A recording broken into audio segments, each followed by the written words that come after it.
company details. Company. Change company settings. Netcash. Online payments using Netcash. Pay suppliers online and give your customers multiple ways to pay you. Select your system bank account.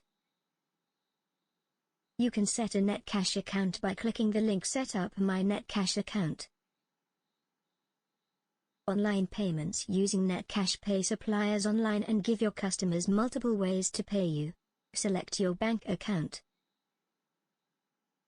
You can enable customer payments and supplier payments by checking the checkbox. After enter details, click Save button.